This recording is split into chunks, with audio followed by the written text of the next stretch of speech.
काश्मीरमध्ये पर्यटकांवर झालेल्या हल्ल्यानंतर काँग्रेसचे नेते वडेट्टीवार यांनी एक वक्तव्य केलं होतं आणि या वक्तव्यामुळेच एकंदरीत वाद निर्माण झालेला आपल्याला दिसून आलेला आहे। नेमकं नागरिकांचं काय म्हणणं आहे हे आपण जाणून घेणार आहोत। काय तुमचं म्हणणं आहे? वडेट्टीवार असं म्हणाले होते की खरंच दहशतवाद्यांना वेळ होता का की गोळीबार करताना त्यांनी नागरिकांना, तेथील पर्यटकांना धर्म विचारला? वडेट्टीवार यांच्या या वक्तव्यांचा जाहीर निषेध सर्वप्रथम करावा वाटतो, कारण त्यांनी दहशतवाद्यांचीच बाजू घेतली आहे। दहशतवाद्यांचा जो अजेंडा होता की काश्मीरमध्ये पर्यटन नाही झालं पाहिजे आणि तिथे हिंदू पर्यटक जास्त असतात आणि त्यांनी हिंदू पर्यटकांची हत्या केलेली आहे।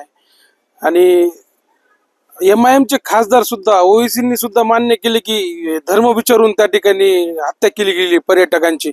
तर वडेट्टीवारांचं जे विधान आहे ते निव्वळ बाष्कळ असं विधान आहे आणि या विधानामुळं नक्कीच देशभर संताप होईल।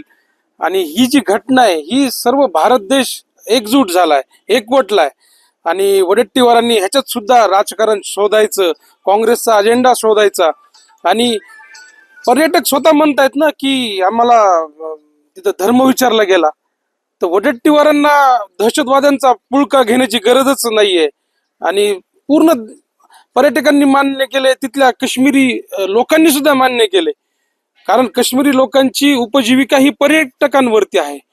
तिथला घोडे खेचर चालवणारा असेल, घोडे चालवणारा असेल, तिथले हॉटेल्सवाले असतील, हे हे सगळे पर्यटकांच्या जीवावर त्यांची उपजीविका आहे। आणि हा जो हमला आहे हा तिथं पर्यटक येऊ नयेत आणि काश्मीर मधल्या बेरोजगारांना परत एकदा हातामध्ये दगड आणि शस्त्र द्यावी म्हणून दहशतवाद्यांनी केलेला हा विषय आहे।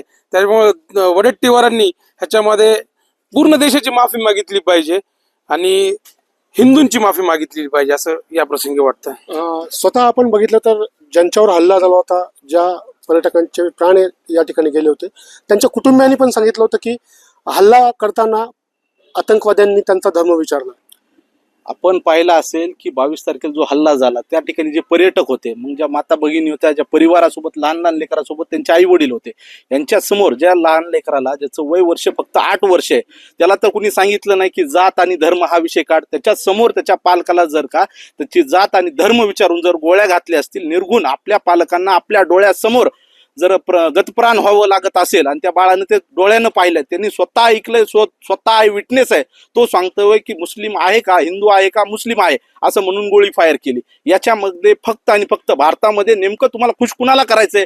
काँग्रेसचे नेते मग राहुल गांधी पासून, मग खरगे पासून ते पार वडेट्टीवार पर्यंत ह्या सर्वांनाच भारतामध्ये वोट बँकचं म्हणजे मताचं राजकारण करायचंय आणि कुणाला तरी एका धर्माला खुश करण्यासाठी ह्यासाठी यांचा हा अजेंडा आहे आणि त्यामुळे ते असले बालिश विधान करत आहेत। आपण जर बघितलं अशा प्रकारचे विधान करून समाजात तेढ निर्माण करायचा प्रयत्न वडेट्टीवार करत आहेत का? 70 वर्षाचा काँग्रेसचा इतिहास पाहता तुष्टीकरणाचं राजकारण खरोखर त्यांनी केलंय। 70 वर्षामध्ये जाती जाती धर्माधर्मात विष पेरून आपली वोट बँक सिक्युअर करण्याचं काम काँग्रेस करतंय। भारतीय जनता पक्षाचं सरकार आल्यापासून काँग्रेसमध्ये काश्मीरमध्ये खरं तर खूप बदल झाला होता। अतिरेकी हमले, बॉम्बस्फोट हे प्रमाण खूप कमी झालं होतं।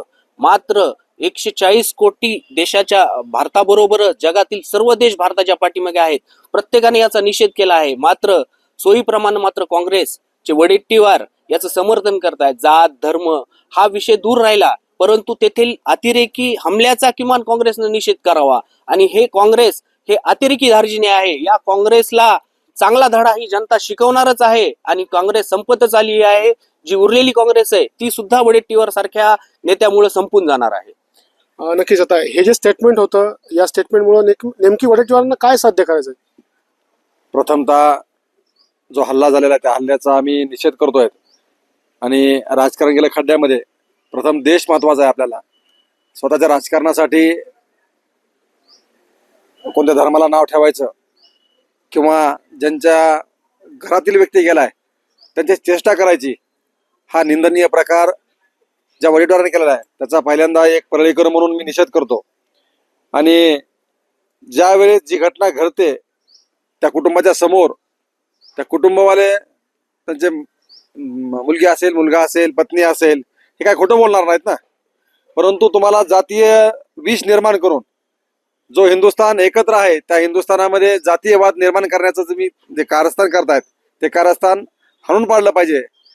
आजही मला आठवतंय अटल बिहारी वाजपेयीजींचं एक वाक्य होतं, सरकारें आएगी सरकारें बिगड़ेगी मगर देश टिकना चाहिए.